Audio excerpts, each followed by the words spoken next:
insere-se no âmbito da Unidade Curricular de Competências Pessoais e Sociais 2. O nosso objetivo com este trabalho é compreender melhor o percurso profissional e as experiências no mercado de trabalho de um colaborador e de um recrutador, identificando os desafios, as competências valorizadas e as estratégias para a inserção profissional bem-sucedida. Neste caso, estudar as contribuições de um recrutador como o João Eduardo. Se estiver de acordo, podemos começar. Claro que sim, força aí. Agora Querem que eu comece já ou querem fazer perguntas? Como é que querem? Vamos fazer Sim, podemos perguntas. começar então com a primeira pergunta. Força. De modo a contextualizar então o resto da conversa, poderia-nos fazer um breve resumo sobre o percurso académico e profissional, desculpe. Sim. Eu sou João Eduardo, estou no Correio já há 40 anos.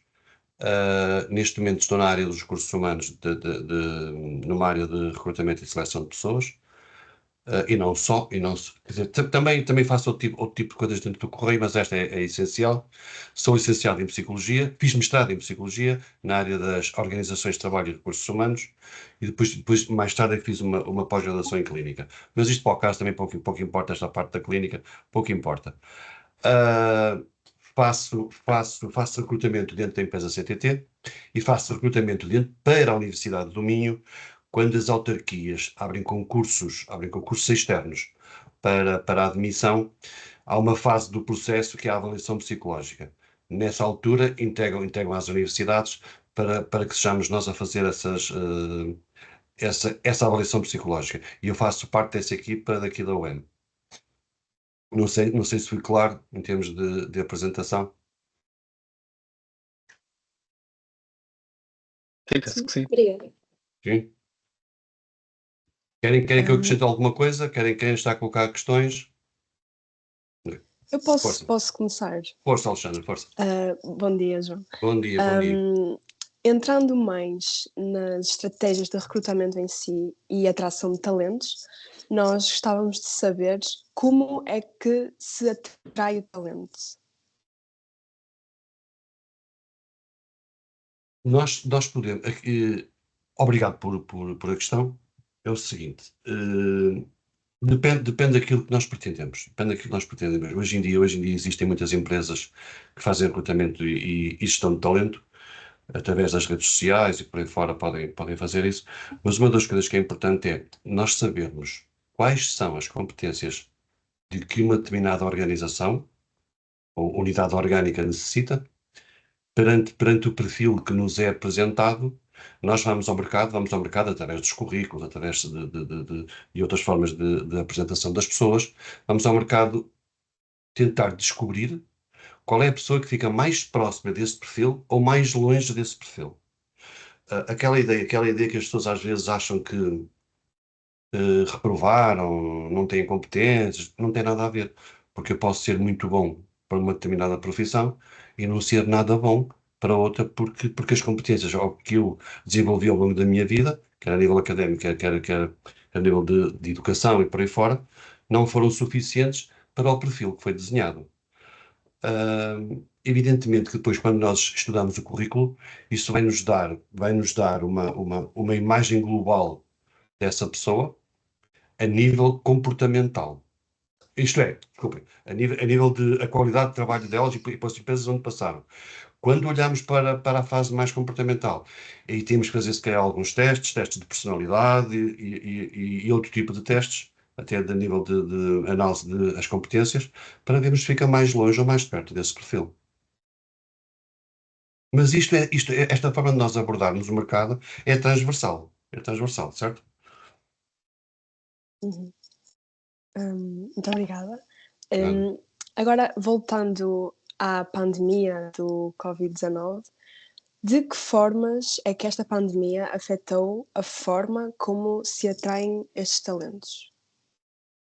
Olha, acima de tudo nas entrevistas. Isto é, a pandemia foi olha, se calhar foi um mal necessário para o novo paradigma em termos de trabalho, porque nós fazíamos entrevistas presenciais, nós fazíamos trabalhos em sala ou trabalhos de grupo, de forma a vermos os melhores e como é que as pessoas se comportavam em equipa e por aí fora. E com a pandemia o que aconteceu? Era tudo por Teams, era tudo à distância e nós baseávamos essencialmente na qualidade da nossa observação. E alguns testes nós mandávamos para as pessoas fazer, mas pouco mais do que isso. E uma coisa é quando nós estamos a ser estimulados para um determinado comportamento, ao qual esperamos uma determinada resposta, certo? Só que isso em sala é muito mais fácil de nós vermos, por internet não é tão fácil, não é evidente. Eu neste momento só vejo a cara da Alexandra, não vejo o resto do corpo da Alexandra. Como a nossa linguagem não verbal é tão importante, né? Eu só vejo a cara dela a sorrir, nada mais. Entendam isso. Sim.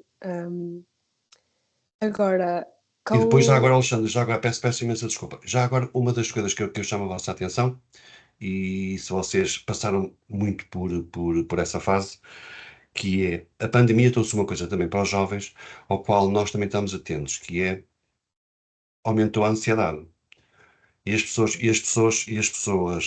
com os jovens com a pandemia, com a alteração comportamental, deixaram de poder sair de casa, este tipo de coisas, deixaram de interagir uns com os outros. Portanto, este tipo de análise nós também temos que ter esta sensibilidade para vermos quem é a pessoa que nós estamos a entrevistar, que tipo de fase da vida em que ela está, certo? E aqui a pandemia foi muito forte, e se nós recuarmos estes 4 anos atrás, ou 3 anos atrás, vocês viram de que estavam metidos em casa. Portanto, eu estar a entrevistar uma pessoa de que raramente saía, ou o único contacto que tinha com os colegas, às vezes, era por jogos e por aí fora. Quando de repente nós estamos face to face, cara a cara, em termos de entrevista, a conversar, a fazer perguntas, as pessoas sentiram-se muito mais ansiosas. Uhum, Força, sim. força. Obrigada.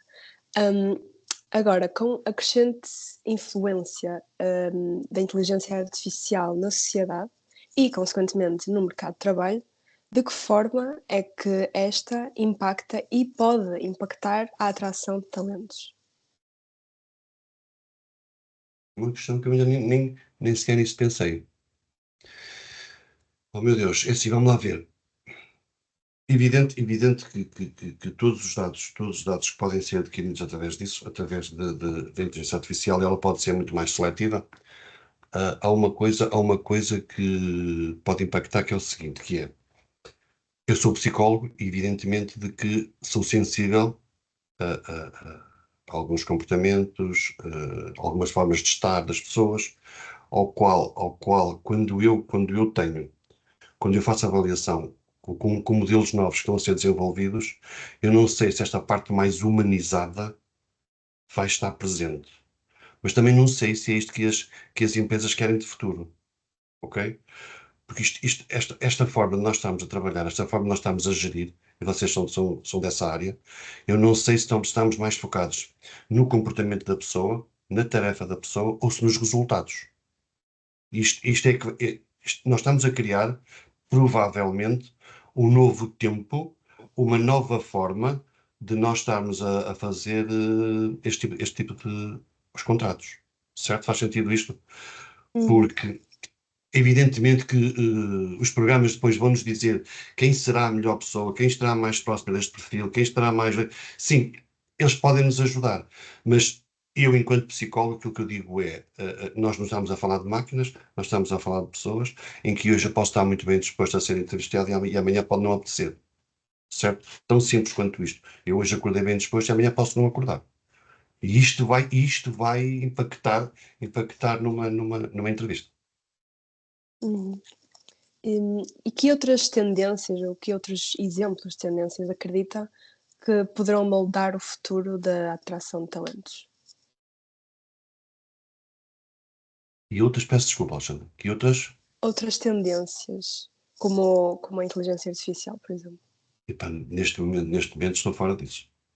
Não vos sei responder. Aquilo que neste momento está a desenvolver, eu isso já estou fora. Sinceramente. Uhum, Porquê? Porque estou muito agarrado aos modelos que eu estudei, certo? Aos modelos que eu utilizo, e depois é que me digo, quer dizer, são 40 anos de experiência, já não, com toda a honestidade, já não me preocupo também com novos modelos, certo? uhum. Sim, e pronto, então, dentro desses modelos, Que estratégias é que utiliza para atrair talentos, tendo em conta as diferentes faixas etárias? Normalmente eu não me preocupo muito com isso. Eu faço o processo exatamente ao contrário, que é, as empresas dizem o que é que pretendem, certo? E eu sigo esses modelos, aquilo que eles me apresentam. Portanto, isto é, como eu não trabalho em empresas de que façam recrutamento e gestão de talento, eu não faço isso. Aquilo que eu faço é, uma entidade qualquer diz-me que precisa de uma pessoa para uma determinada função, certo? E eu procuro pessoas para essa função. Não é tanto eu gerir, eu estar a gerir talentos, certo? Eu estar a encaixar pessoas em sítios onde eu vejo que possa ser importante para elas. É ao contrário, é arranjar pessoas em sítios que sejam importantes para as empresas. É exatamente ao contrário. Faz sentido aquilo que eu estou a dizer? Uhum. É um pouco isto, que é, existem realmente, hoje em dia, ao qual eu não estou ligado, empresas que fazem esse tipo de trabalho. E até muito bem sucedidas, que é, têm os currículos das pessoas, as pessoas estão a trabalhar, estão nas suas organizações, têm outro tipo de ambições e apresentam-se a essas empresas. E elas depois gerem, quer a nível nacional, quer internacional, gerem estes talentos noutras organizações. Porque eu esse tipo de trabalho não faço. Aquilo que eu faço é exatamente aquilo que eu vos disse no início, que é, numa determinada área, dentro de uma empresa, em áreas diferentes, ou noutro tipo de empresas, não é? Determinadas funções que me pedem para eu escolher, para eu arranjar a melhor pessoa para essa função que me está a ser apresentada, para essa necessidade. Uhum. Hum, Qual é que acha que é o impacto da marca empregadora na atração de candidatos? Epá, isso vale muito dinheiro. Isso vale muito dinheiro. Evidentemente que é assim. Se eu me estou a candidatar a uma empresa que me garante estabilidade, e esta estabilidade é uma definição um pouco subjetiva, porque a estabilidade de uma pessoa que tem a minha idade ou dos vossos pais não é a mesma que a vossa, certo? Em termos de percepção. Mas aquilo que eu vos digo é, evidentemente, que se um de vocês se candidatar a uma startup que existe há 2, 3 anos, ou para os Correios que existe há 520, provavelmente vocês sentem-se muito mais seguros, em termos de segurança, atenção, em termos de estabilidade, para uma empresa como os Correios. Mas se calhar em termos de ambição, em termos de projeto de vida, de desenvolvimento pessoal, etc., se calhar numa startup até é melhor. Depende depois de cada projeto que essa organização tem para nós. Agora, evidentemente, quanto maior for uma empresa, e mais antiga, e maior credibilidade tenha o nome, evidentemente que isto em termos de escolha é muito grande, é muito evidente. Reparem, se eu me candidatar à Bosch, por exemplo, né, é uma empresa multinacional, eu digo assim, ok, se calhar faz sentido eu estar-me a candidatar a essa empresa, mesmo que eu ganhe menos dinheiro, mas em termos de carreira, em termos de projeto de vida, é muito melhor. Não, Hum. respondi, Alexandra. Sim, sim, sim. E como é que a empresa onde o João se encontra fortalece e projeta a sua marca, para atrair e reter talentos? Em termos de qualidade de serviço, acima de tudo, aquilo que nós damos ao mercado é, qual é a nossa missão, qual é a missão que temos e é reconhecido pelos nossos clientes e por a população em geral, pelos anos de vida que tem. É a empresa mais antiga em Portugal. Isso dá-me um prazer terrível dizer isto, porque isto também é, ao fim e ao cabo, é um processo de automotivação. Eu trabalho numa empresa que tem 520 anos, portanto, isto é de loucos mesmo. E a empresa o que é que faz? Através da publicidade, através de os seus colaboradores, a forma como eles falam dentro e fora da empresa, tudo isto vai acrescentando valor à marca, certo? E isto nas entrevistas em que dão os meus colegas, acima de tudo isto que nós fazemos, certo? Nos próprios investimentos que saem para a comunicação social, que as pessoas dizem, pá, calma aí, esta é uma empresa de valor e que vai acrescentando valor ao seu grupo com este tipo de atividade e por aí fora. por exemplo, até a própria publicidade que nós às vezes fazemos, quer na televisão, quer em eventos, quer seja o que for, não é? Isso é importante para as pessoas conhecerem a marca. Quanto mais conhecerem, maior é o valor dela. Sim, obrigada. E agora, olhando mais para o currículo vitae, quais é que são os métodos utilizados na forma de se avaliar um CV? Olha, é assim, isto varia um pouco de avaliador para avaliador, certo? Aquilo que eu, João Eduardo, dou importância é o seguinte: experiências na área, se possível, sejam elas poucas ou muitas experiências fora do país, por exemplo, mesmo dentro do país, se estudaram na cidade onde fizeram o curso, se moram na cidade onde fizeram o curso, ou se são de fora. Como é que viveram nesses dias se fossem de fora? Imaginem, vocês estão a estudar no Porto, mas algum de vocês é do Algarve, ou é da Madeira, ou é dos Açores, ou coisa assim do género. É uma experiência acrescida, certo? O estar a morar, o estar a estudar fora de casa. Há competências pessoais que estão a ser desenvolvidas aí, como por exemplo, se vocês fizerem Erasmus ou coisa assim, eu dou muita importância a isso. Porque são pessoas que estão abertas a sair do país, a trabalhar em empresas em que fazem montes de viagens, coisas assim do género. Portanto, eu dou muita importância a isso. E depois, acima de tudo a nível comportamental, em termos de avaliação de personalidade, que tipo de personalidade é que esta pessoa tem? Mas lá está, mas é o meu lado mais psicológico, como é evidente, há colegas meus que fazem este tipo de trabalho, que não são psicólogos, como é lógico, são da área de recursos humanos e por aí fora. Mas acima de tudo, preocupar-me com as competências que as organizações me pedem. Uma coisa é se eu criasse a minha empresa, outra coisa é o que é que essa empresa pretende. E quando nós estamos a definir um processo de recrutamento, as empresas têm que saber muito bem que tipo de perfil de pessoa é que deseja. Não é evidente. Portanto, eu sigo muito também essa descrição. Porque isso é assim, todos nós, estamos aqui 8 pessoas, aquilo que eu digo é, nós podemos ter no nosso perfil valores semelhantes. A ordem deles é que pode ser diferente. Faz sentido o que eu disse? Portanto, é um pouco isto. Todos nós podemos, eu posso achar que tenho o valor, por exemplo, do respeito, e todos nós concordamos de que esse valor é muito importante, mas para mim pode estar em primeiro e para a Alexandra pode estar em terceiro ou quarto. E quando nós fazemos autoavaliação, todos nós dizemos, não, eu tenho esse valor dentro de mim. Só que depois, quando nós estamos a atuar, estamos sobre alguma situação, a ordem desse valor é que pode ser diferente. Hum. O que é que o leva a descartar de imediato um CV? Epá, isso é uma Que pergunta, elementos é que. isso é uma pergunta terrível, isso é uma pergunta terrível e perigosa na resposta. Eh, Hoje em dia acontece uma coisa, hoje em dia, eu sinceramente tento não fazer isso. Não digo que já não o fiz, mas tento não fazer isso, que é, massificou-se muito o envio de currículos. Isto agora, eu recebo currículos todos os dias, epá, sei lá, só eu aqui no Norte recebo para aí 30, 40, 50 por dia.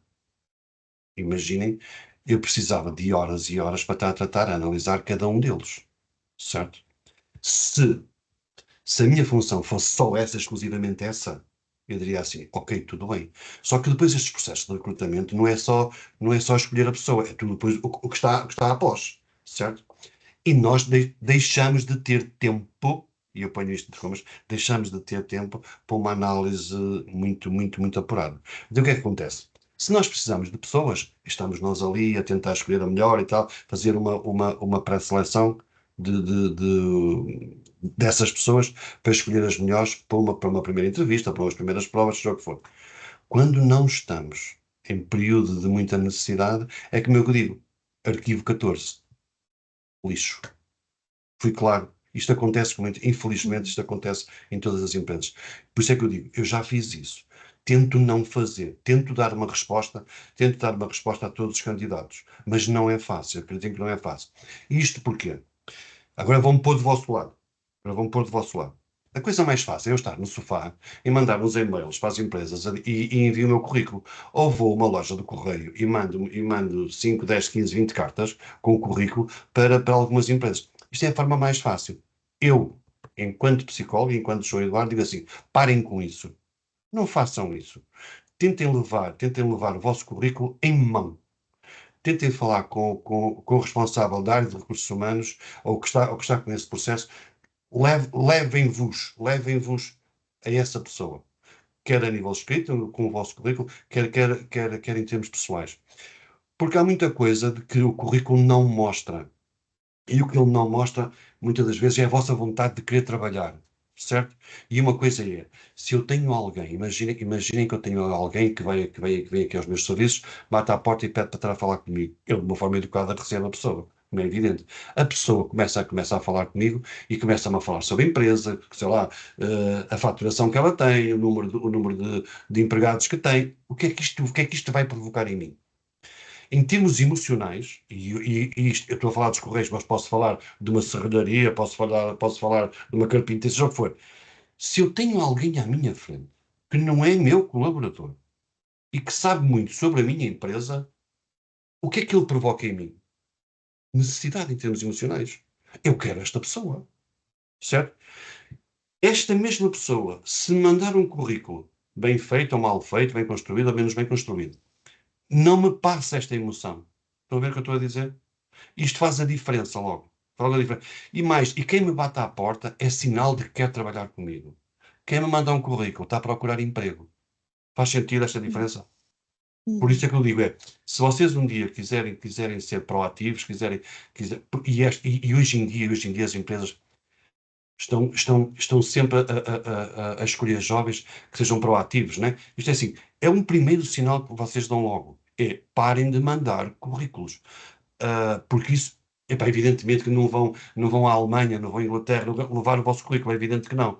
Mas se for em Portugal, epá, tentem ser proativos, tentem ser chatos, aborrecidos. Estão a ver que isto é? É sinal de que querem trabalhar. Como por exemplo, eu também dou outras hipóteses, que é, nos Correios isso não é possível, mas noutras empresas que é, eu quero mostrar o meu valor. Eu sou proativo, apresento-me e tal, eu quero mostrar o meu valor. E então aquilo que se faz é, olha, se quiser, eu até venho para aqui 15 dias ou 30 dias sem ganhar nenhum.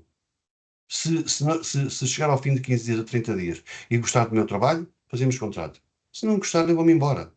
Isto é, quanto mais nós gerarmos necessidade no empregador, mais ele nos procura. Faz sentido? Sim, sim. Portanto, o que eu digo é, currículos, sim, QB. O resto, acho que não. Estamos numa nova era. Neste momento estamos numa nova era. Os currículos foram importantes aqui há, sei lá, 20 anos atrás, coisa assim do género, foram importantes. Agora, lá está, cada caso é um caso, atenção. Cada caso é um caso. Se vocês estiverem a candidatar a uma empresa muito grande que não vos recebe, evidentemente que a alternativa é mandar o currículo. Cada caso é um caso. Não fiquem só pelo CV, não fiquem só por isso. Uhum. Muito obrigada Nada, pelas nada, nada. respostas, Não, foi muito claro. Vou então passar ao meu força, colega. força. Ah, Obrigado, Alexandra, também. Obrigado. Transitando agora mais para os tópicos relacionados aos processos de seleção e às entrevistas, de que forma o networking pode potenciar as oportunidades de um candidato?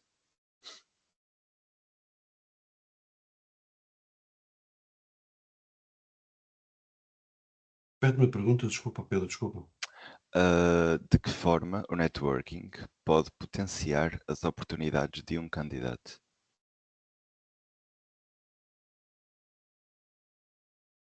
O que é que pretendes com essa resposta, Pedro? Para eu ver onde eu posso abordar. Ou seja, uma pessoa que tenha mais contactos, menos contactos, como é que ela pode transitar para o mercado de trabalho, se tem mais facilidade, se tem menor facilidade. De que Olha, forma é que... depende, eu percebo. Evidentemente de que quantos mais contactos eu tiver, como é que eu ia explicar isto?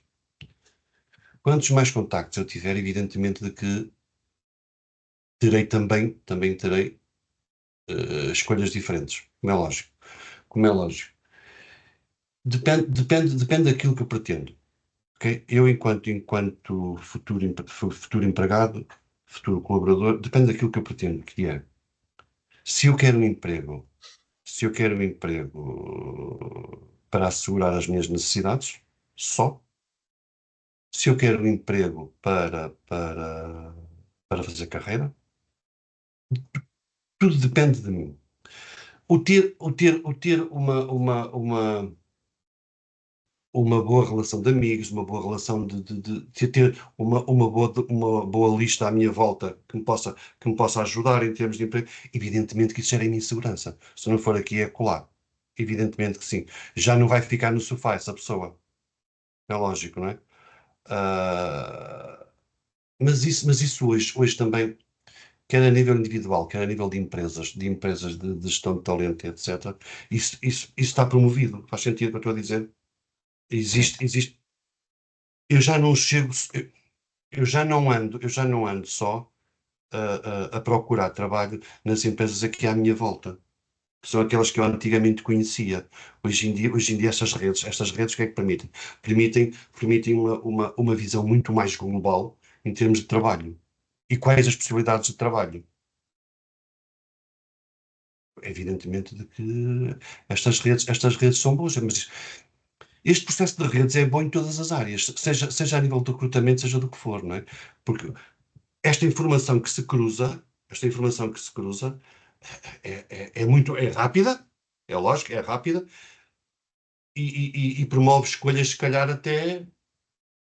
Olha, temos por exemplo, estas imobiliárias agora, que cruzam esta informação todas entre si, que isto é uma loucura, né? Eu digo assim, isto é bom, claro que sim, claro que sim. E a nível de recrutamento também. Não é a minha área neste momento, não é a minha área, mas vejo isso como, como eu digo, nem sei se é bom ou se é mau, depende depois de cada um, de cada projeto individual. ok. Respondeu bem também. Nos processos de seleção, como analisam e avaliam a informação recolhida sobre o candidato ao longo do processo de recrutamento? É sempre focados no perfil. Sempre focados no perfil, certo? Isto é, se nós pensarmos muito bem, é o seguinte, o processo de recrutamento normalmente parte do zero e alguém diz assim, eu preciso, tá bom, olha, eu preciso de um gestor, ok? E essa área diz à empresa, à administração, de que precisa de um gestor. A administração vai ver quais são as possibilidades em termos económicos, ou mesmo avaliar essa necessidade, e diz que sim, senhora. Quando diz sim, senhora, o que é que acontece? É preciso definirmos qual o perfil que esse gestor tem que ter para a área ao qual vai trabalhar, correto? Depois de nós estarmos a definir muito, muito bem esse perfil, o que é que acontece? Ou fazemos recrutamento interno, certo? Ou fazemos recrutamento externo. O interno pode ser a promoção de carreiras, seja o que for, certo? Se for externo, que é o caso que me parece a mim que estamos a falar, vamos ao mercado de trabalho. Como é que nós fazemos esses anúncios? Seja por jornais, revistas, televisão, rádios, N de coisas que nós podemos dizer de que está por o site da própria empresa e por aí fora. E depois aquilo que acontece, o que é? Vão aparecer os candidatos. Ora, a partir desse momento, quando eu analiso quer os currículos, logo na pré-seleção, vou ver se está próximo do perfil desenhado pela empresa ou não, certo? Faço logo aí a pré-seleção. A seguir essa pré-seleção, vamos então ver quais são os modelos de avaliação. Para vermos os modelos de avaliação, podemos fazer entrevistas individuais, entrevistas de grupo, Fazemos avaliação também através de introdução de testes de personalidade, testes de conhecimento, seja o que for, e depois as pessoas são avaliadas e nós vamos supor que precisamos de uma só, mas chega ao fim duas ou três. As mais avaliadas. As melhores avaliadas. As melhores avaliadas. Dessas três depois, pode-se arranjar um júri que faça uma entrevista de emprego, a sério, mais na área técnica e por aí fora, que eu já fujo disso, como é evidente. Chamo sempre alguém para me apoiar. Normalmente faço parte do júri, mas poucas perguntas faço uma ou duas a nível comportamental, mas a nível mais técnico, depois deixo os meus colegas fazer, e depois escolhemos a tal pessoa que para nós reúne as melhores condições. Os testes depende de empresa, depende da função ao qual existe essa necessidade, mas isto é variável de organização para organização. Ok. Respondi, Pedro? Sim, Respondi? sim. Agora refletindo mais nas perspectivas das entrevistas do candidato, nas próprias entrevistas de emprego, quais é que são os métodos que normalmente utiliza para os avaliar? Os métodos mais gerais. Era aquilo que eu cá dizia, que se nós temos tempo, isto depois depende das urgências das coisas, se nós temos tempo para aplicarmos provas, ao qual eu sou apologista, dão-nos muita maior segurança, certo? Nós aplicamos provas e vemos quais são as qualidades da pessoa. Se nós não temos tempo, a única prova que nós usamos aqui qual é? É observação e entrevista. Cara a cara, certo? E isto é uma seleção muito rápida. Faz-se isto em dois, 3 dias. Se nós tivermos que aplicar provas e etc., demora muito mais. Avaliarmos as provas e por aí fora. Isto tudo depende. Aquilo que, se for para a Universidade do Minho, eu aplico as provas, faço tudo direitinho, faço a entrevista final, faço tudo direito. Se for para os Correios, atualmente, depende também da função. Se for para funções mais simples, certo? Como, por exemplo, para atendedores, para carteiros, às vezes, na maioria das vezes, uma entrevista é suficiente. Evidentemente, se nós começarmos a subir para diretores e por aí fora, aí já temos de estar a aplicar provas de avaliação psicológica, testes psicotécnicos e por aí fora. Depende depois de aquilo que nós pretendemos, ok? Mas essencialmente, nós nos Correios, essencialmente, é por entrevista, só.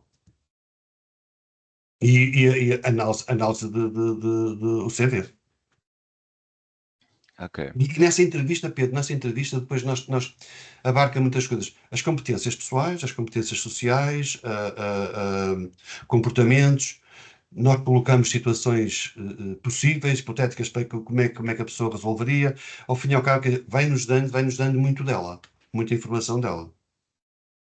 E depois também tentamos fazer, eu pelo menos tento fazer nas entrevistas questões onde se possam cruzar a ver se o tipo de comportamento que a pessoa apresenta nesta situação se é idêntico numa outra possível.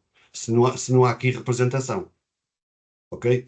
Nas provas, nos testes de personalidade, isso dá-me logo. Isso dá-me logo, né? Só para vocês terem uma noção, o teste de personalidade que eu utilizo tem 240 questões.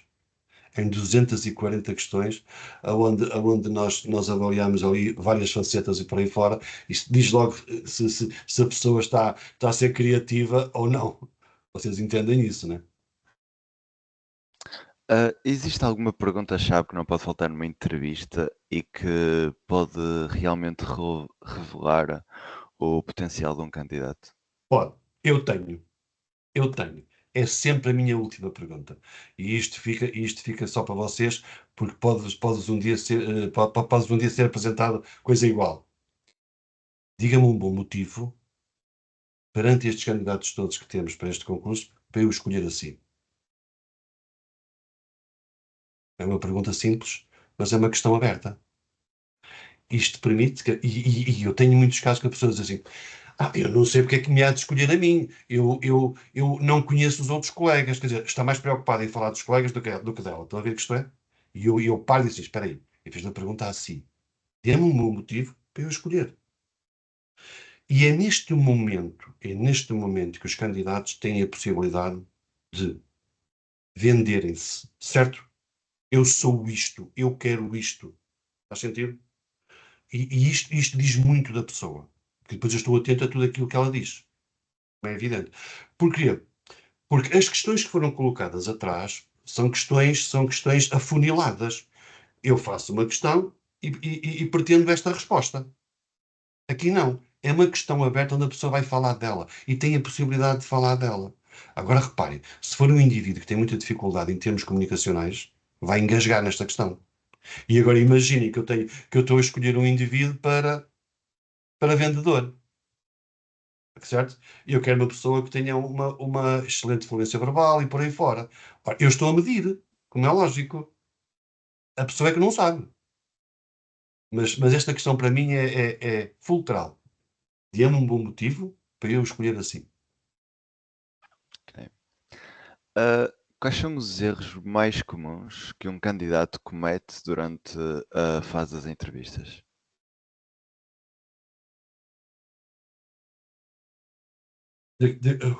Aquilo que mais me impressiona é quando as pessoas dão respostas dicotómicas. Sim, não. Estou ali, peço-me a fazer um favor. Esse para mim é o maior erro que as pessoas têm.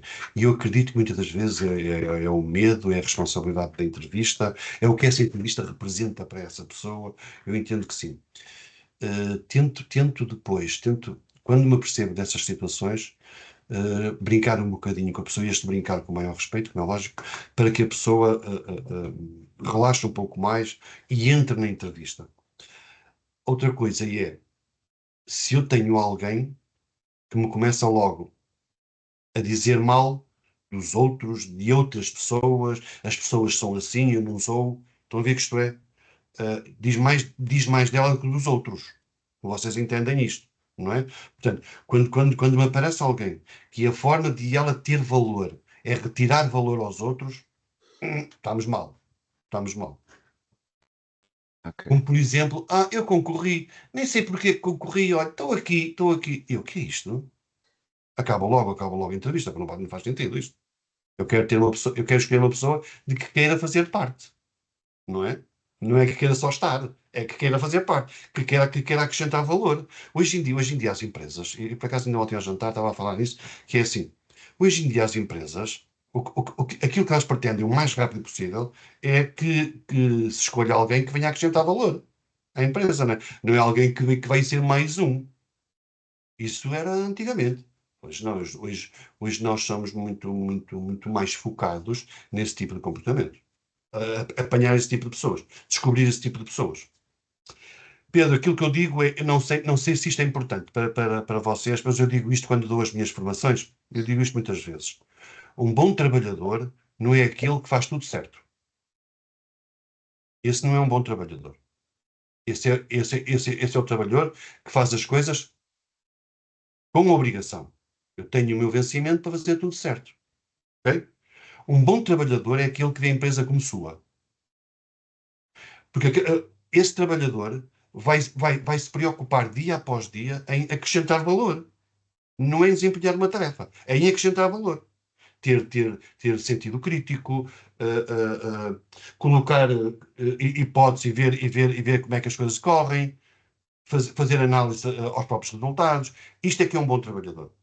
Porque se a empresa fosse minha, é isso que eu faria. E se calhar vocês fariam o mesmo. Agora, escolher pessoas de que vêm só cumprir as tarefas, e muitas das vezes a entrada às 8 e a saída às 16 ou às 17, epá, eu faço-me um bocado de comichão nisso. Que é legítimo, atenção, mas faz-me comichão. Porque isso demonstra muito uma das competências que nós damos muito valor, que é a disponibilidade. Eu não sei se vocês já falaram sobre avaliação de desempenho e por aí fora, e eu estou a fugir um bocado ao tema. Mas, por exemplo, só para terem uma noção, uh, quando nós avaliamos alguém, temos de sentir que essa pessoa quer estar, quer melhorar, quer acrescentar valor ano após ano, né? Isso é que é importante. Isso é que, e eu, entretanto, agora, olha, vou-me aqui a ligar, deixa-me só desligar isto, desculpa lá.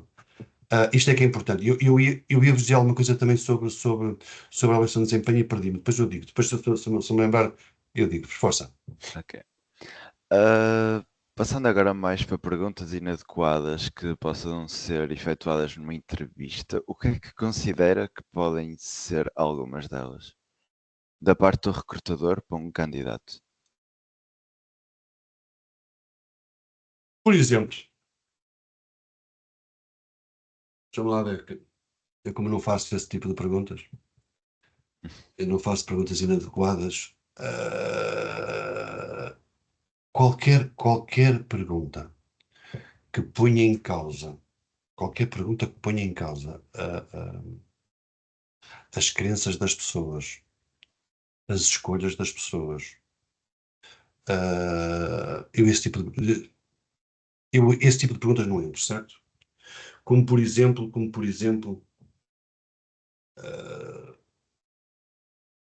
hoje em dia fala-se muito nisso, e ainda bem que existe esse cuidado que é, eu vou escolher homens porque as mulheres engravidam. Mas eu vou escolher, eu só quero pessoas portuguesas, porque os estrangeiros têm outro tipo de valores que eu não quero. Quer dizer, eu não entro nesses campos, estão a ver que isto é? Eu foco-me essencialmente na função que aquele candidato está a propor e nas qualidades que ele tem pessoais. Nada mais, certo? Portanto, eu não faço perguntas difíceis, perguntas intrusivas, vamos chamar assim. Não faço esse tipo de perguntas. Agora, há muita gente que pode ir por aí, sei lá, levado, por exemplo, às crenças religiosas, esse tipo de coisas eu não entro. Respondi, Pedro. Uh, Ou querias uma resposta mais direta? não, foi boa, não se preocupe. Que atitude deve ter o candidato face a essas perguntas? Ou como é que ele pode responder a Olha, é certas fácil. perguntas? Se eu fosse o candidato, perante uma pergunta desse género, eu devolveria a pergunta. Olha, se calhar até compreendo a pergunta que me está a colocar, mas digam-me, por favor, a minha resposta em que é importante para este processo. Eu devolvia. Eu, de uma forma assertiva, devolvia a questão. Estão a ver a ideia? Que a pessoa tinha que me dizer para que é que, o que é que ela queria fazer com aquela informação. Porque senão, e mais, e demonstra uma coisa, ao respondermos assim, eu sou uma pessoa segura, certo? Eu sei aquilo que quero. Porque se é uma pessoa que é insegura e que responde a esse tipo de questões, está-se a colocar de uma forma muito subjugada. Estão a ver que isto é? E se essa questão é para medir isso, o método é que é errado. Né? Este modelo é que é errado fazer uma pergunta desse género para se avaliar isso. Mas eu pessoalmente, se me fizesse uma pergunta dessas numa entrevista, eu diria logo, devolveria logo a questão, para tentar que a pessoa fosse mais clara qual era o objetivo dela com aquela questão. Isto Ok, mostra muita segurança, ok? ok. Mostra muita segurança na resposta. Obrigado. Eu agora vou De nada, passar, Pedro. Força, vou Pedro. agora passar para a minha colega Inês. Obrigado, Pedro. Obrigado. Força, Inês. Bom dia, João. Bom dia, bom dia. Em seguida, gostaríamos de compreender um pouco melhor quais as competências mais valorizadas e determinantes na avaliação dos candidatos. É fácil. Assim, quais... Diga. Força. Assim, Quais? quais considera que são as competências mais valorizadas atualmente no mercado de trabalho? Se eu fizesse essa pergunta a um de vocês, todos vocês tinham respostas. Algumas delas idênticas, mas algumas delas diferentes. Porque isso também impacta um pouco com a nossa personalidade. Certo?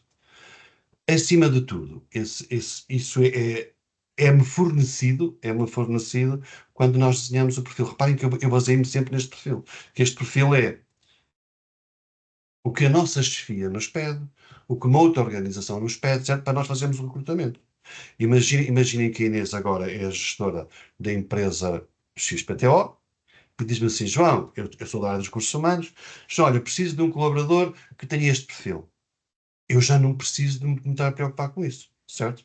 Se eu fizer parte dessa equipa e der a minha opinião, que eu acho que é isso que a Inês pretende, então aquilo que eu diria é, acima de tudo, hoje em dia fala-se muito em pessoas motivadas e motivadoras, certo? Eu já não sei se vale a pena as pessoas serem motivadoras, porque isto agora é uma desconstrução do que é motivação. E se calhar vocês, no vosso curso, vão ouvir isso várias vezes, que as pessoas têm que ser motivadas e motivadoras por causa do trabalho em equipa e por aí fora. E aquilo que eu digo hoje, e também comprei esses compêndios, também comprei durante muitos anos, mas hoje aquilo que eu penso é um pouco diferente, que é com que, com que, com que autoridade ou com que vontade eu tenho que estar a motivar outra pessoa quando ela é responsável pela sua própria automotivação. Estão vendo onde eu quero chegar? Isto é, eu automotivo-me, mas porquê é que eu tenho que estar a motivar o colega do lado? Ele tem que fazer o mesmo trabalho que eu. Ele também tem que se automotivar. Mas nós sabemos que nas empresas, até nas diferenças de idades, nas as diferenças culturas e por aí fora, as pessoas agem também de forma diferente. E, por exemplo, estar atento à motivação das pessoas, estar atento aos valores que as pessoas têm, estar atento à disponibilidade que as pessoas têm, estar atento, saber que eu estou a falar assim de cor, estar atento à fluência verbal, em termos comunicacionais, estar atento aos seus comportamentos a nível de assertividade, se são pessoas agressivas ou menos agressivas quando estão a falar, a estar atento à sua linguagem não verbal, ok? Como sabem, a linguagem verbal pesa mais ou menos 70 a 80% da nossa comunicação. Estar atento. Epá, depois há um conjunto de competências. Se é uma pessoa, por exemplo, que sabe ouvir, que sabe partilhar ideias, mais. Não me estou agora assim a recordar. Deixa-me lá ver. E depois é assim, eu estou a falar de cor, mas depois, quando estou a trabalhar, isto vai-me caindo, né? Como vocês entendem. E muitas das vezes eu preparo as minhas entrevistas. E então, até questões que vou colocar aos candidatos, eu sei o que é que estou a avaliar. Não é evidente, né? Agora a Inês apanhou-me assim um bocado, mas na base é mais ou menos isto. Ok, obrigada. Atenção, É, Inês, desculpa só. não, não, tudo bem, tudo bem. Há uma coisa que é importante que é, quando nós escolhemos uma pessoa, além do currículo que ela possa ter, além da formação que ela possa ter, eu não sei se quando eu escolho uma pessoa, eu valorizo muito isso. Isto é, nota retirou no curso, para mim, João Eduardo, isso é secundário, ok? As pessoas às vezes preocupam-se em ter médias muito altas nos cursos, porque é isso que vão arranjar os melhores empregos. Para mim, não. Porque, como eu digo sempre, formação as empresas dão, competências as pessoas têm, certo? Portanto, aquilo que eu tento procurar nas entrevistas, nestas escolhas, é perceber as competências das pessoas, não é o conhecimento que as pessoas têm. Estou a ser claro para todos? Mas isto é a forma como eu trabalho. Portanto, isto é, a Inês tem uma média de 15 e o Pedro tem uma média de 19 de custo de gestão, mas se numa entrevista a Inês se provocar em mim em termos emocionais, se apresentar em termos comportamentais muito melhor do que o Pedro, Pedro, peço desculpa, eu vou escolher a Inês. Certo? E a Inês tem uma média de curso mais baixa, que é aquilo que eu digo. Formação as empresas dão, competências as pessoas têm. Ok? Então isto também estou muito atento a esse pormenor, como é lógico. Força, Inês. Falou então que pelo menos 70% E comunicação. da nossa comunicação, obrigada, é não verbal.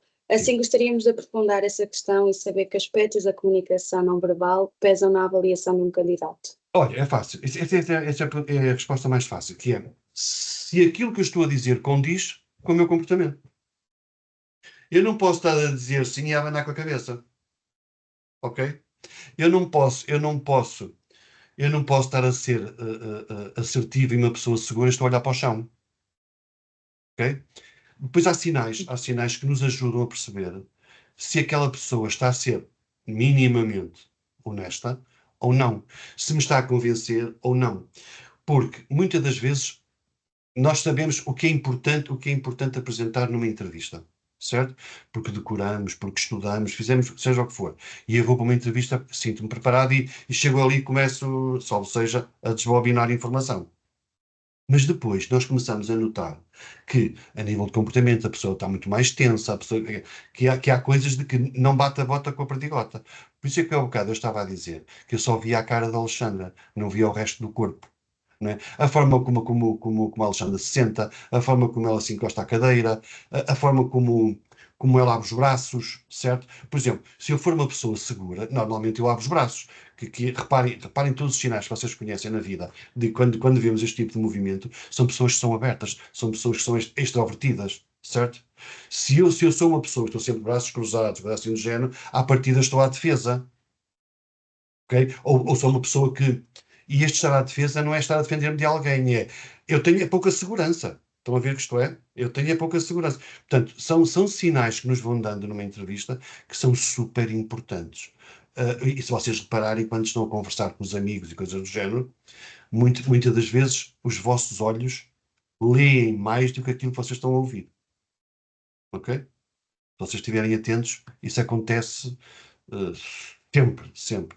Por isso é que, e todos os estudos dizem que entre 70% e 80% da nossa comunicação não verbal é muito mais, dá-nos muita mais informação. Eu vou-vos dar um exemplo. Quando a Inês, aquilo que eu vou dizer vale o que vale. Quando a Inês se zanga com o seu namorado e passa para os seus silêncios, você não está a dizer rigorosamente nada, mas o seu namorado está a ler muita informação. Então, exemplo, eu usei a Inês como exemplo, só nada mais. Ok, Inês? Sim. Portanto, isto acontece, que é... mas isto depois e este exemplo que eu dei é perigoso. É perigoso que eu digo porquê? Porque permite ao outro tirar as ilações, tirar, seja as ideias que for, sobre aquele silêncio. E aquele silêncio também está comunicado. Certo? E provavelmente pode estar a comunicar o que eu quero e o que eu não quero.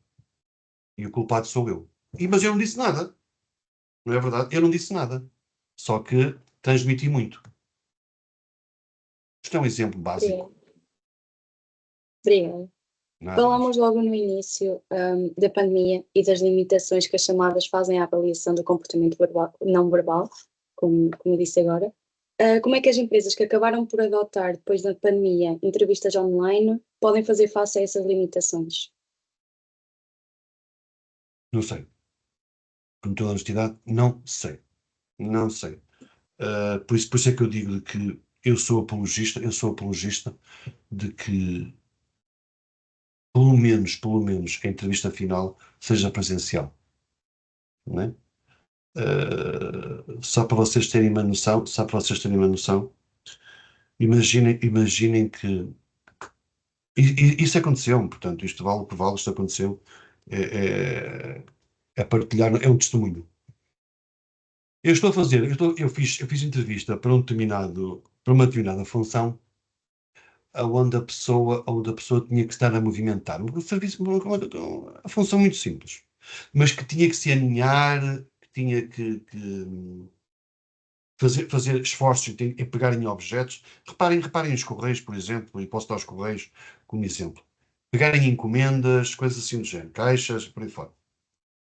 E eu fiz a entrevista à pessoa, online, tudo muito bem, a pessoa não me disse rigorosamente nada e eu pedi à empresa o contrato e a pessoa veio trabalhar. No primeiro dia de trabalho, o chefe liga-me e diz: João, esta pessoa não pode trabalhar. Então porquê? Ela tem um braço mais curto, ela não pode pegar nas encomendas nem nada. Ela até me disse a mim que não pode fazer grandes esforços. E eu digo assim: pois, isto foi um erro. Mas se fosse numa entrevista qualquer, eu apercebia-me logo, não é? Lá está, aquilo que não é dito, mas que é visto. Essa pessoa pode ser muito boa para uma outra função, mas não para aquela que é desejada. Fui claro. Sim, sim, sim. E com pessoas, por exemplo, que têm uma deficiência qualquer numa perna, ou coisa assim do género. Depende daquilo que nós. Evidentemente, que se eu tenho uma pessoa que tem uma deficiência numa perna, fazer distribuição de correio a pé, epá, não deve ser fácil. Como é lógico. Isto era uma questão que eu punha logo na entrevista. Isto era uma questão intrusiva? Não.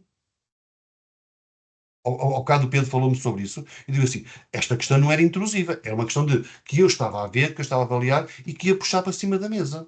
E a pessoa ia dizer, olha, consigo, não consigo, vamos tentar, não vamos tentar, porque atenção, as empresas hoje também se preocupam em integrar pessoas que tenham alguma deficiência, certo? Isso também é importante neste processo de recrutamento. Também é valorizar, quando vocês ao bocado me falavam sobre o valor de uma empresa, isto também é importante, certo? Esta integração de pessoas que têm deficiência. E puxei um bocado agora ao lado, fora da questão. Obrigada. De que forma a escolha de roupa pode influenciar a percepção de um candidato e o seu desempenho no processo de seleção? Não percebi a primeira fase. De que forma a escolha da roupa pode influenciar a percepção de um candidato e o seu desempenho no processo de seleção? O que é que eu vou dizer disto? O que é que eu vou dizer disto? O que é que eu vou dizer disto? Esta é uma pergunta.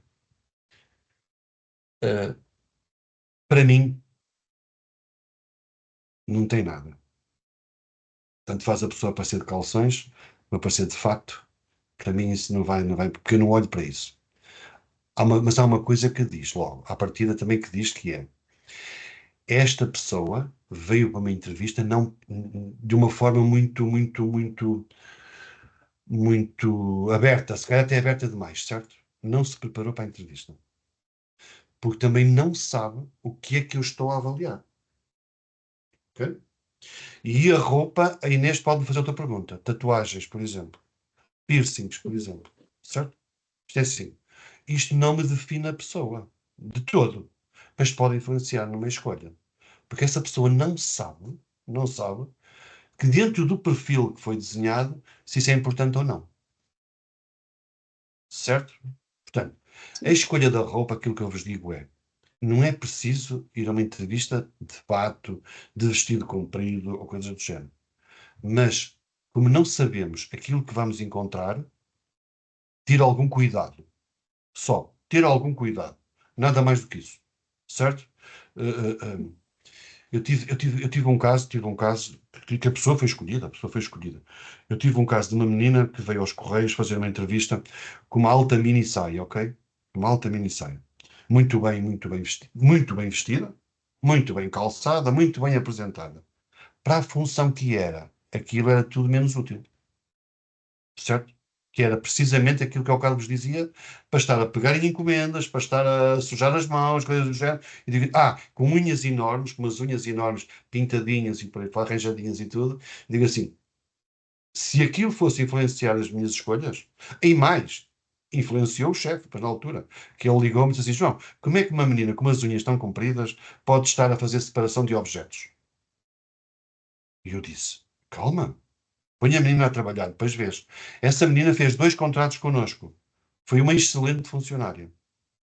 Mas na primeira impressão, a mim, pouco valor dei, mas ao meu colega, que era o responsável da área, ele sentiu-se mal com aquela escolha.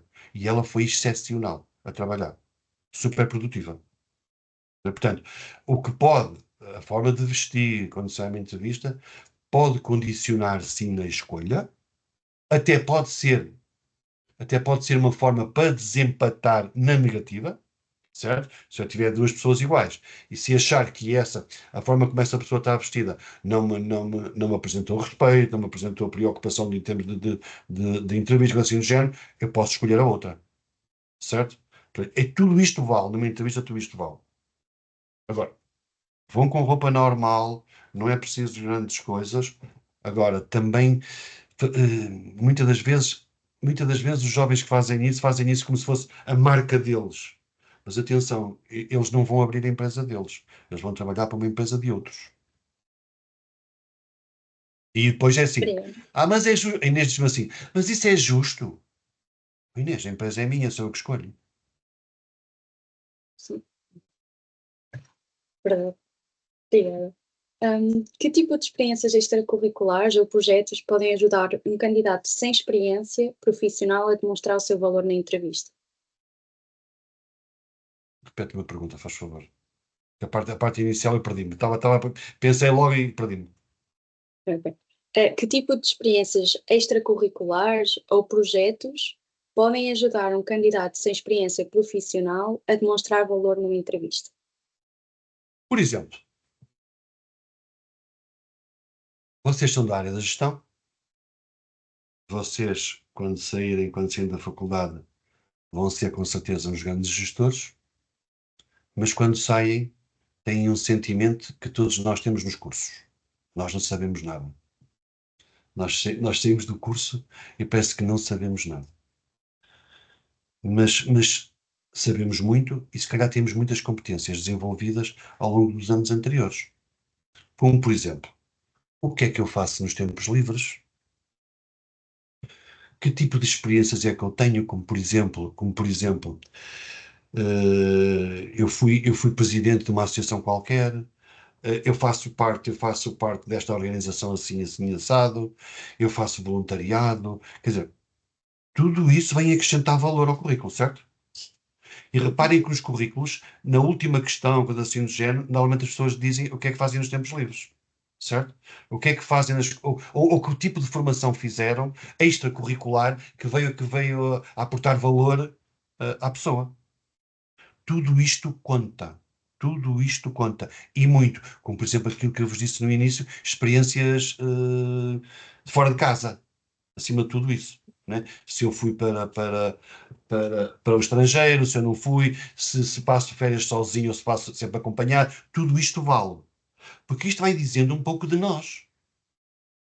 Não é? Isto vai dizendo um pouco de nós. Portanto, são as tais coisas que muitas das vezes não vêm nos currículos, mas que são importantes neste processo de escolha. Ok, Portanto, obrigada. quanto mais formação vocês tiverem extracurricular, porque isto é assim, vamos lá ver, Inês, voltamos ao mesmo. O Pedro tem média de 15, a Inês tem média de 15, mas a Inês tem uma experiência de, olha, foi responsável pelo grupo de jovens lá da sua freguesia. E o Pedro, a única coisa que ele fazia era jogar computadores com os amigos. A Inês faz voluntariado e preocupa-se com o bem-estar da população e todo o género. O Pedro, a única coisa que fez foi estar no tablet, sei lá, a brincar ou coisa assim do género. Quem é que acha que eu vou escolher? Ok? Ok? Uhum. Portanto, Ok, isto tudo, obrigada. tudo vale, tudo vale. Pedro, desculpa eu estar a usar o Pedro. À vontade, à Um, vontade. Como é que avalia a capacidade de um candidato para trabalhar em equipa e colaborar no ambiente profissional? Olha, uma das coisas que nós fazemos muito nisso são as entrevistas de grupo. E nas entrevistas de grupo, o que é que nós fazemos? Promovemos situações, criamos situações ao qual pretendemos uma determinada solução ou resposta, aonde colocamos várias pessoas em simultâneo a pensar sobre o assunto. E aquilo que nós fazemos em grupo, o que é que é? Estamos atentos a como é que as pessoas comunicam entre si para chegarem à solução, certo? E depois agora temos aquelas pessoas de que sabem ouvir, colocam a questão à equipa, tomam decisões, isto é, são indivíduos que vão ser excelentes líderes, certo? Ou que vão saber trabalhar muito em equipa. Mas depois também temos aquele tipo de pessoas que dizem assim, não, isto é assim que tem que ser feito, é assim assado. Isto é, são pessoas que a nível de equipa pouco sabem trabalhar ou nada. ok? Evidentemente que se eu perguntar a uma pessoa, tem bom espírito de equipe? Sim, eu tento sempre ajudar os meus colegas. E às vezes não é ajudar, é dizer-lhes aquilo que eles têm que fazer. E a percepção que elas têm sobre ajuda é essa. É dizer-lhes aquilo que eles têm que fazer. Mas isso não é trabalhar em equipa, certo? É, se precisam de mim, eu dou a solução. Epá, isso não é trabalhar em equipa, ao fim e ao cabo. Trabalhar em equipa é, vamos todos envolvemos neste projeto, envolvemos neste problema e vamos arranjar a melhor solução, que pode não ser a minha. Eu fiz parte da solução, mas aquilo que eu disse, o que foi escolhido não era a minha solução, certo? Faz sentido isto? Portanto, o trabalhar em equipa aqui é sentir-me parte integrante de um grupo de pessoas, estar preocupado com o meu e com o deles, acima de tudo, nunca prejudicar o trabalho deles com o atraso do meu, porque isto acontece muito nas organizações. Ou seja, eu estou preocupado com o meu trabalho e não me preocupo rigorosamente se o meu vai impactar no outro ou não. E aquilo que eu costumo dizer, eu até perco o respeito sobre o trabalho do meu colega, só estou preocupado com o meu, e ele está a sofrer à espera do meu, certo? Porque isto depois é quase como se fosse uma linha de montagem, que é, eu passo trabalho para outro que vem a seguir. Se eu não tiver esta preocupação, a linha para. Não é? Portanto, isto é que é importante. O trabalho em equipa é eu ter sentimentos de pertença, acima de tudo isto. Como quando nós, nos nossos grupos de amizade, também temos esse sentimento, o sentimento de pertença. Eu dou uma ideia, tu dás uma ideia, eu dou uma ideia e tal, e vamos chegar a uma solução. Ok? Portanto, é muito importante o trabalho em equipa, cada vez mais. E então, com estas distâncias de trabalho remoto e por aí fora, que dificulta esta atividade, dificulta muito este trabalho remoto, mas que nós podemos, cada um de nós pode fazer a sua parte. E isto são questões que às vezes são apresentadas em entrevista. Claro que sim. Obrigada. E, por fim, na minha parte, que conselhos daria a quem está a dar os primeiros passos no mercado de trabalho? Epá, quem sou eu para dar conselhos? Oh, coisa incrível. Oh, Inês, são as tais perguntas difíceis que nós às vezes fazemos nas entrevistas. Que conselhos é que eu dou? Acima de tudo, sejam vocês próprios. Na- nunca, nunca percam a vossa identidade. Estou a ser claro? Nunca percam a vossa identidade. Eu sou isto. O meu produto é este. Eu tenho para vender este produto. E é isto que eu sou. Ponto final. Porque nós somos influenciados às vezes por aquilo que nós queremos. Se eu quero muito este emprego, se eu quero muito este trabalho, se eu quero entrar dentro desta empresa, muitas das vezes alteramos ou tendemos a alterar a nossa personalidade, a nossa identidade para agradar. Mais tarde isso vem ao de cima. Quer para os outros, quer para nós. Ok? A sugestão que eu dou é, sejam vocês próprios, sejam honestos convosco e com os outros. Porque isto vai dar muito valor depois em termos futuros. Ok?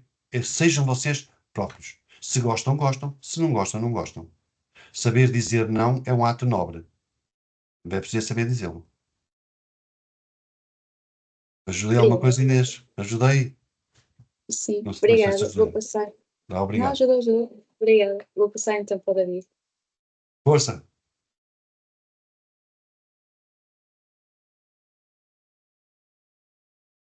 David, estás com. Obrigado, esqueci-me, Sim. desculpa. Agora vamos, desde já bom dia. Bom dia. Agora vamos nos debruçar mais sobre a retenção de talentos e os processos de integração. Quais é que são os desafios mais comuns enfrentados pelos novos colaboradores nos primeiros meses?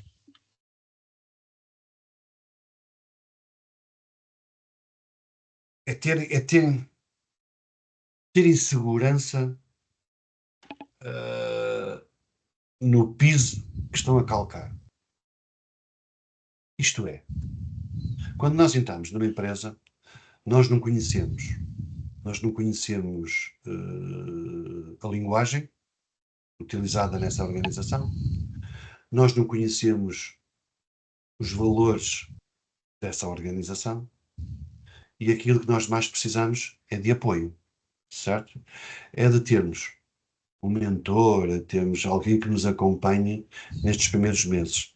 Não só a nível de tarefa, mas também em nível de inclusão. Ok? E isto muitas das vezes condiciona à partida um novo elemento. As pessoas são muito simpáticas para mim, mas não geram em mim segurança. Certo? Faz sentido isto? Sim. É alguém novo que entra na empresa, os outros todos recebem muito bem, muitos beijinhos, olá, seja bem-vindo e tal e coisa, mas nada mais do que isso.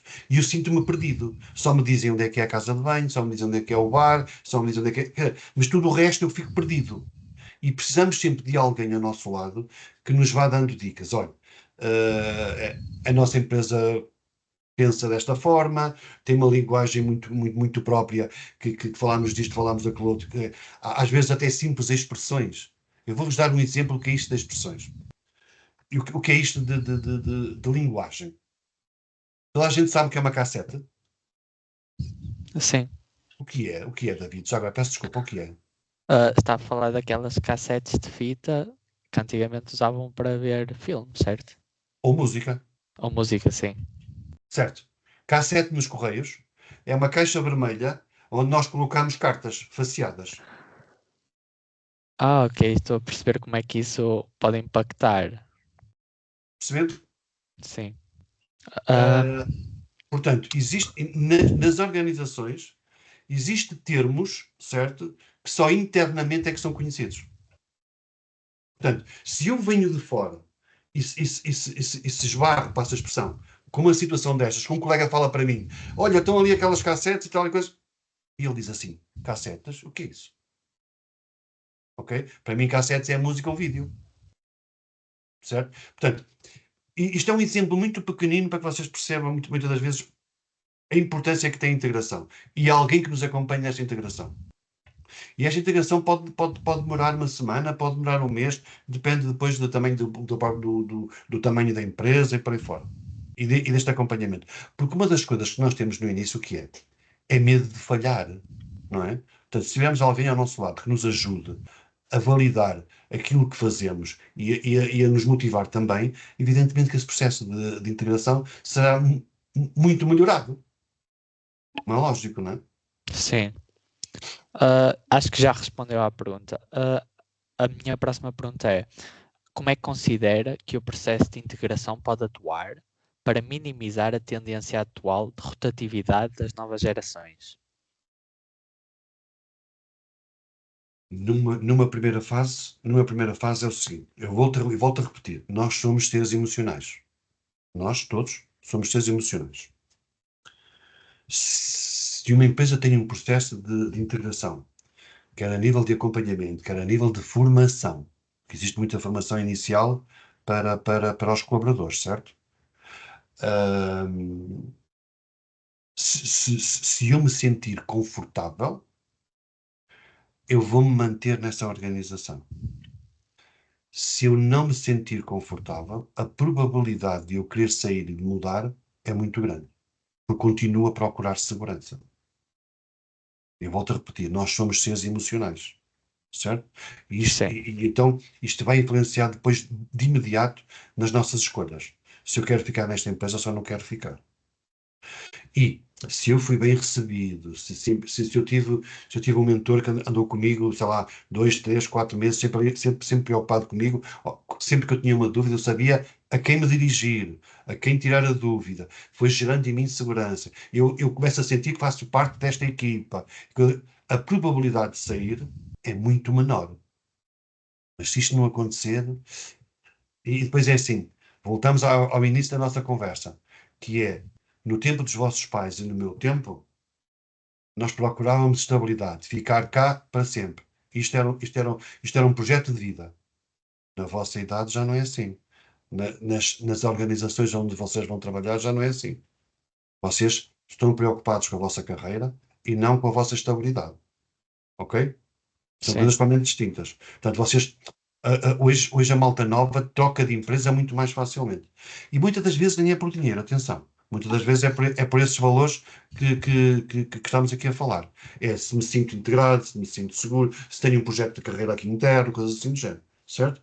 Portanto, muitas das vezes até nem é por dinheiro, mas facilmente vocês trocam. No meu tempo e no tempo dos vossos pais, não, nós fazíamos uma vida numa empresa e o maior testemunho que eu vos dou é precisamente esse. Eu estou no Correio há 40 anos. Entrei aos 19, tenho 59. E fiz o curso mais tarde. Ok, obrigado. Acho que respondeu bem à pergunta. Ah, Eu também estou a ser avaliado. não, desculpe. É só. Estou a brincar, Para dizer. David, estou a brincar. Ok, obrigado. Com a implementação do processo de integração, perceberam mudanças nos índices de retenção de talento? Sim. Baixou. O índice baixou. Baixou, há menos saídas, certo? Há maior retenção de talento. Eu estava a responder ao contrário. Portanto, isto é importante. Nós não devemos preocupar com a retenção de talento só na integração. Nós devemos preocupar com a retenção de talento todos os dias. Certo? Um bom líder é aquele que se preocupa com isso todos os dias. E não só na integração. Parece que o processo fechou. Não. Nós vamos dar todo o apoio no início, a pessoa vai sentir bem, vai se sentir incluída neste projeto de empresa, mas esta preocupação tem que ser permanente. Hoje aquilo que eu digo sempre, David, quem é bom colaborador na minha empresa também é bom nas outras. Eu não o posso deixar sair. Portanto, eu tenho que fazer tudo para o reter. Isto tem que ser uma preocupação do gestor. Por isso é que eu no início também vos dizia que é quando estamos a gerir, seja o que for, devemos saber aquilo que pretendemos. Se estamos focados nas pessoas, estamos focados naquilo que elas vão aportar à empresa, ou estamos focados meramente nos resultados. Depende. Isso depende depois que tipo de líder ou que tipo de gestor é que eu quero ser. Eu digo sempre isto também.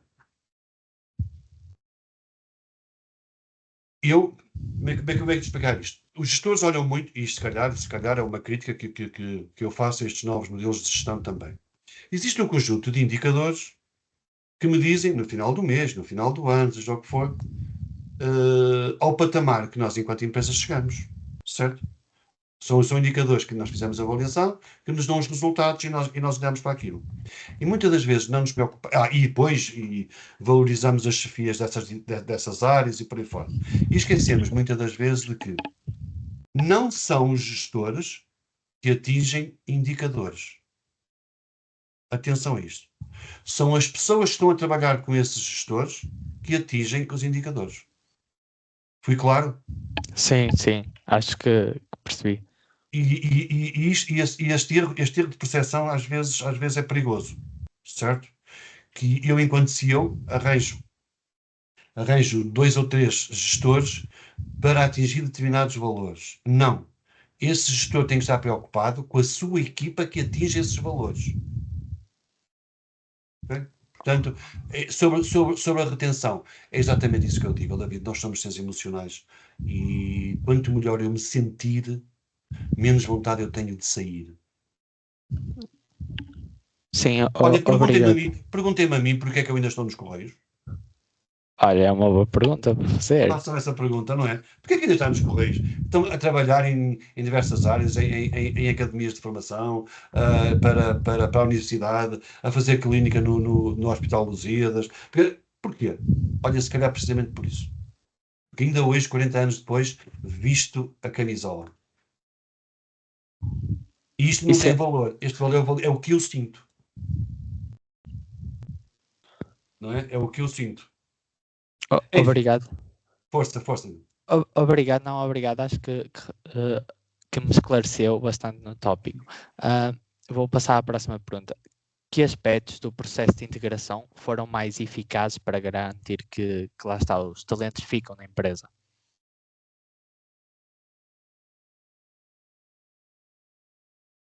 Que processos? Acima de tudo, a pessoa sentir-se valorizada. Tudo o que seja valorização, por isso é que eu dizia muitas vezes, não disse ao bocado, que às vezes não é o dinheiro, certo? se eu vou para uma empresa em que me garante um certo número de coisas, essencialmente projeto de carreira,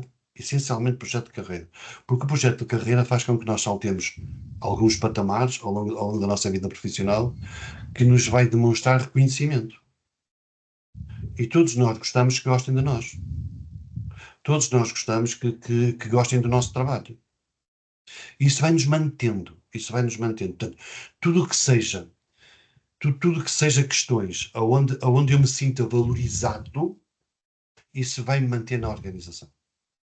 Muitas das vezes a vida até um simples bater nas costas e dizer, epá, parabéns, este resultado foi espetacular. Às vezes basta isto. E muitas das vezes os nossos líderes não estão atentos a este tipo de comportamento, a este tipo de atitudes, certo? Não estão atentos. E às vezes basta isto. Isto é importante, quer no processo de integração, quer a posteriori, certo? No processo de integração, estamos num período onde nós temos muitas dúvidas, onde nós temos muitos medos, onde nós pomos em causa às vezes até o nosso próprio conhecimento, certo? Nessa altura é onde nós precisamos de maior atenção. E aí um bom acompanhamento, um bom mentor ali ao lado, né, que esteja bem preparado, vai atingir resultados excelentes com essa pessoa dentro deste processo de integração, onde ela não vai querer sair. Evidentemente que isto depois também depende muito da personalidade de cada um e dos objetivos de cada um. Não é lógico. Sim. Agora, que esta preocupação trouxe o menor número de saídas, portanto, segurarmos muitos talentos, isso ajudou bastante. Ok, obrigado. Quais é que são lá, então, os fatores que estudaram para a criação do processo de integração? Que indicadores estudaram? Isso varia de empresa para empresa. Também varia muito de o que é que o candidato pretende. Nós nos Correios temos muitas pessoas que vêm trabalhar para os Correios, não num projeto de futuro, mas num projeto de transição, certo? Vêm buscar valor também, vêm desenvolver competências também para o currículo, como é lógico. Desculpa que eu perdi-me agora. Aquilo que querias saber era... Peço desculpa. Os indicadores que Os estudaram. indicadores. É assim, desde que a empresa começou e isto não é assim tão antigo, desde que a empresa começou a preocupar com a formação a dar às pessoas novas que entram para a empresa, a diversos níveis, a nível comportamental, a nível técnico, a nível de apresentar-se enquanto empresa de valores, de missão e por aí fora, nos processos de acompanhamento, questões do género de fazer autoavaliações, como é que se sente, passado 30 dias ou passado 60 dias, como é que se sente. Portanto, tudo isto veio ajudar a que nós desenvolvêssemos ferramentas, ao fim e ao cabo, de forma que pudéssemos medir se as pessoas estavam satisfeitas ou não. Como, por exemplo, passar um questionário de satisfação, certo? Isto também ajudou, coisa que nós não fazíamos. Como, por exemplo, se eu tenho um contratado e já nem falo de uma pessoa que tenha sido admitida sem termo, mas uma pessoa que veio por contrato, sei lá, de um ano, coisa assim do género, um contrato a termo, e ela, a meio do processo, desiste, uma das coisas que nós tentamos saber logo é porque é que desiste. E trabalharmos essa área. Porque é que temos? Ou numa determinada zona do país, temos pessoas que desistem e noutras não temos. Certo? O que é que leva estas pessoas a saírem? Maior oferta, estão descontentes com as lideranças, seja o que for. E nós tentamos perceber isso. E são estes indicadores, e são estes valores que nos permitem analisar e estar a desenvolver outras ferramentas, como é lógico, para que haja retenção. Ok, muito obrigada Mas pela. não usamos.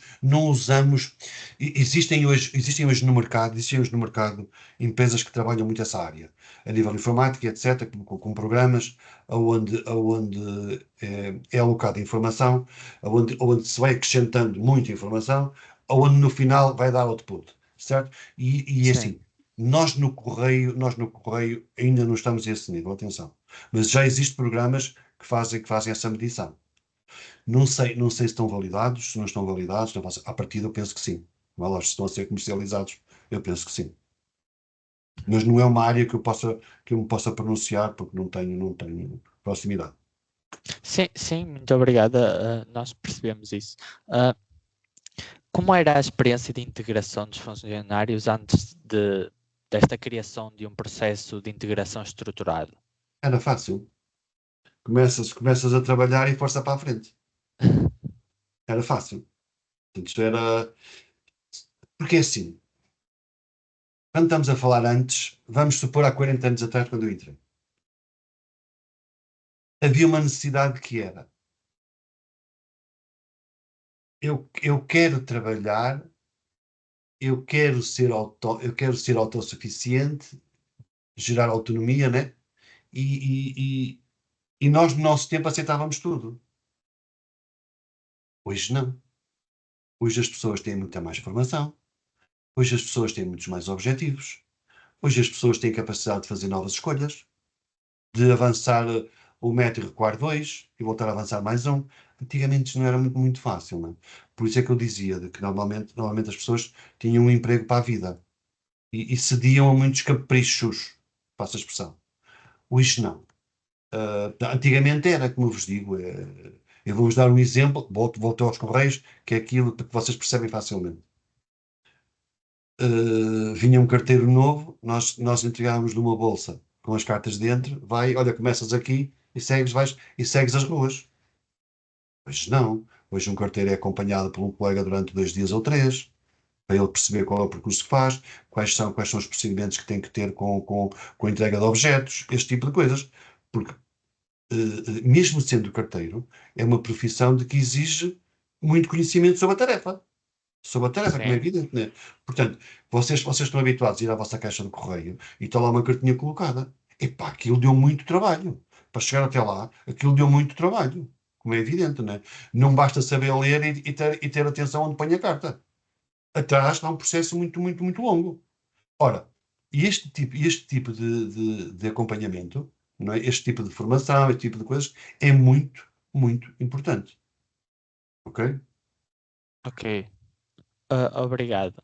A próxima pergunta é quando é que se decide mudar o processo de integração? A necessidade. A necessidade faz o ladrão. Não é? Como o povo diz, a sabedoria popular diz, a necessidade faz o ladrão. Quando nós começamos a fazer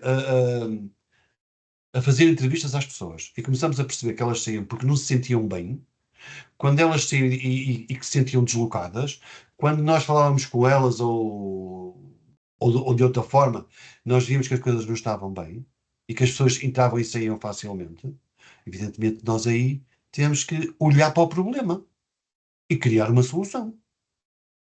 Não basta dizer que nós somos bons, que os outros são todos maus. Certo? Nós temos é que perceber porque é que os outros saem.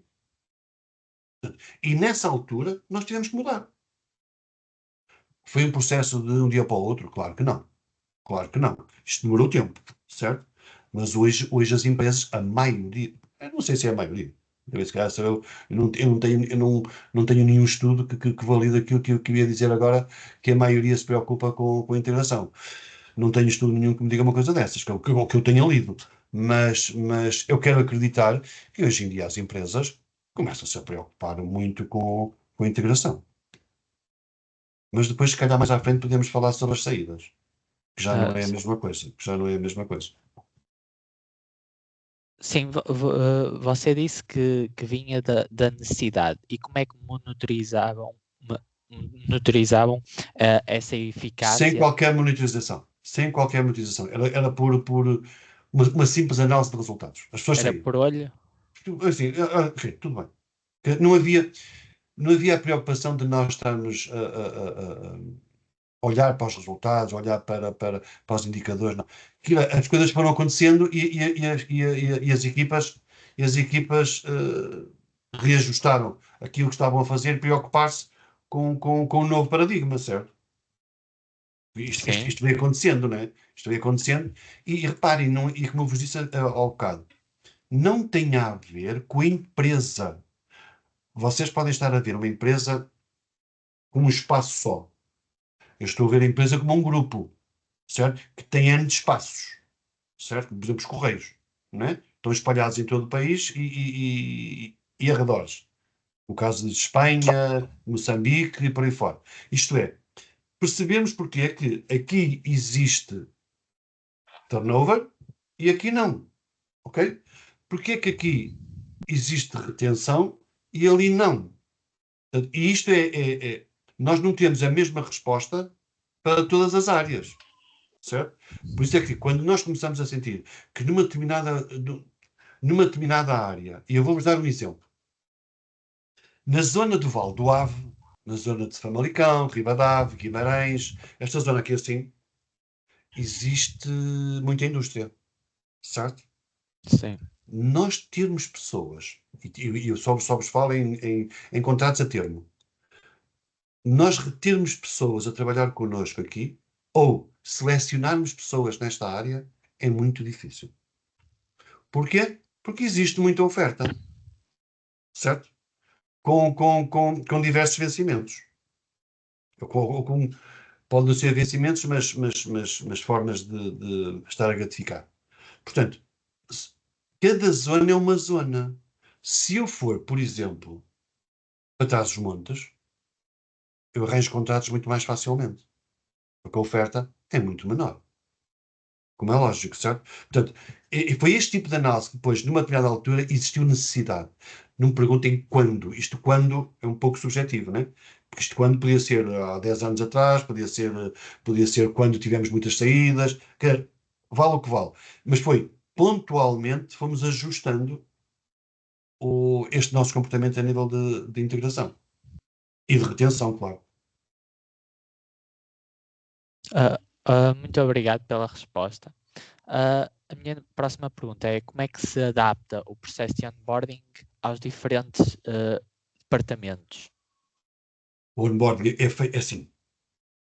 Tudo aquilo que nós estamos a apresentar aos colaboradores difere de departamento para departamento, de função para função, não é? Hoje em dia aquilo que nós fazemos no Correio é assim, além do acompanhamento presencial, nós temos uma app que fornecemos às pessoas, onde elas são obrigadas durante, agora não posso precisar o tempo, mas acho que durante 2 meses, acho que é assim que está, mas isso faz parte do departamento de formação, que elas têm que aceder a essa app e fazer aquelas formações, que eram as formações que nós fazíamos antigamente presenciais, certo? Que é apresentar a empresa, quais são os direitos e deveres dos trabalhadores, este tipo de coisas, que parecem simples, mas que existe esta preocupação de que quando se faz onboarding, as pessoas perceberem aonde estão a ser inseridas, certo? Hoje fazemos isso, opá, num simples telemóvel, num simples PC, onde as pessoas fazem essa formação. Porque também tem menos custos. Atenção, muitos menos custos, como é lógico. E as pessoas fazem isso no horário delas. Mas isto é estratégico. E enquanto quando era presencial, era no horário da empresa. Por isso é que também tem menos custos. Muito obrigado pela resposta à questão. A última pergunta, e para acabar, é como é que avaliam se um colaborador está bem integrado na equipa?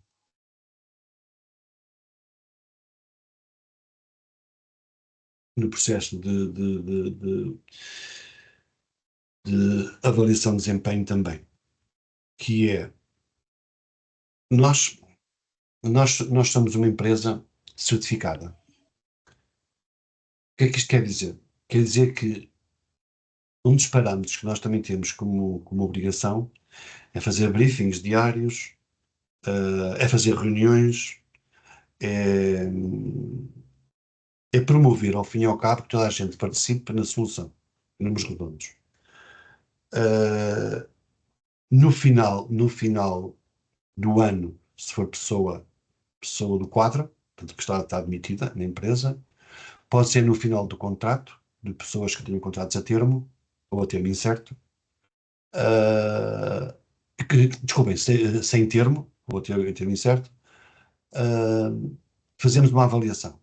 É onde nós vamos vendo. E também promovemos a autoavaliação. Isto vai-nos dando indicadores de como a pessoa se sente na empresa, certo? E isto é importante para nós termos este feedback também. A pessoa vai dizendo realmente como é que se sente. E depois também vemos, muitas das vezes, são pessoas que promovem a apresentação de outros colegas que possam aportar valor também à empresa. Isto é, são pessoas que estão preocupadas em trazer também outras pessoas, não é? Se vocês repararem nestes inquéritos de satisfação, muitas das vezes é-vos questionado se vocês escolhiam alguém da vossa família para usar o mesmo produto que vocês usam, ou coisa assim do género. Isto é um sinal logo que diz às organizações se a pessoa está satisfeita ou se não está satisfeita, como é lógico, não é? Mas isto é como eu vos digo, é por avaliação, é por participação, que nós vamos vendo como é que a pessoa está. Obrigado. Então, se mais nenhum colega meu tiver Sou eu que estou a ouvir mal o Hugo ou somos todos? Somos Não, todos. somos todos. Hugo, Mas é o Eu li- microfone ou é a internet? eu acho que é o Internet. micro. Eu acho que é o micro. Será a internet? Parece a internet, mas acho que já estou a ouvir bem, Hugo. Ora, força, Hugo. Está a falar, estão a ouvir? Sim, já estamos a ouvir melhor. Já. Eu já Força. estou. Mas se não tiver a ouvir, alguém pode encerrar Agora a está melhor, agora entrevista. está melhor, está melhor. Pronto. Então, o que eu estava a dizer é se mais nenhum colega meu tiver nada a acrescentar, cabe-me a mim então encerrar esta entrevista.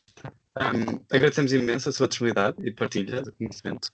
A pedido, especialmente enriquecedor para os meus colegas, como foi para mim, compreender melhor o seu percurso e os desafios que encontraram no seu caminho. Uma última pergunta era se por acaso tiver alguma dúvida ou precisamos clarificar algum ponto discutido nesta entrevista, se poderemos entrar em contato consigo. Com certeza. Estou à vontade. Pronto, para então isso. sendo assim, Estou à vontade. muito obrigado. Se vocês precisarem, eu não sei, eu acho que eu não disse isto à Diana Coutinho, a mãe do Pedro, mas é assim, eu também faço parte não, como pertenço à área das organizações de trabalho e recursos humanos, do curso de Psicologia da Universidade do Minho. Muitas das vezes o curso de gestão da Universidade do Minho faz uma apresentação para CEOs e por aí fora sobre esta temática de recrutamento e seleção. Não fala sobre retenção de talentos, não fala nada sobre isso, mas qual é o processo que se usa ou que está no mercado, o que é mais importante fazer, como é que isto ocorre, certo? Se existe recrutamento interno, se é externo, este modelo que existe. Se vocês quiserem, posso-vos mandar em PDF a simples apresentação que faço. Posso-vos mandar, não me custa rigorosamente nada. Sei lá, é um PowerPoint com 23 slides ou 24 slides. Acho que é uma coisa muito simples. Só se isso for importante para o vosso trabalho. Se puder, sim. Mande, Pedro, Obrigada. mande. Portanto, o que eu preciso é que um de vocês, no chat ou coisa assim do género, que me ponha o e-mail, ou ponha os vossos e-mails e eu mando para todos, à vontade. Posso mandar só para um, depois Posso eu mandar para o comunico Pedro, se ao ele resto. quiser. Exato. Sim. O Pedro é o mais Eu- envergonhado, se vocês repararem, a imagem dele está muito escura. Mas isso é ligar a... É o mais envergonhado. Não é nada, Pedro, é o contraluz dessa janela. Pois. É o contraluz. Eu já meti aqui o meu e-mail. Ok? Já estou a ver Depois. aqui. Ok. Eu mando isso. Obrigado por ter aceitado e obrigado pelo tempo. Não, pá, isto utilizando. não há problemas nenhuns. Sempre que precisarem de mim, aquilo que eu puder, e depois é assim, muito baseado em experiências que eu tenho, não tanto em coisas que estão agora a desenvolver, porque eu sinceramente, coisas que o mercado está a desenvolver, porque eu aí já me perco um pouco, com toda a honestidade, já me perco um pouco, porque não tenho acompanhado as grandes alterações. Muito Ok? obrigado. Sim. Tenham um bom dia de trabalho, um bom carnaval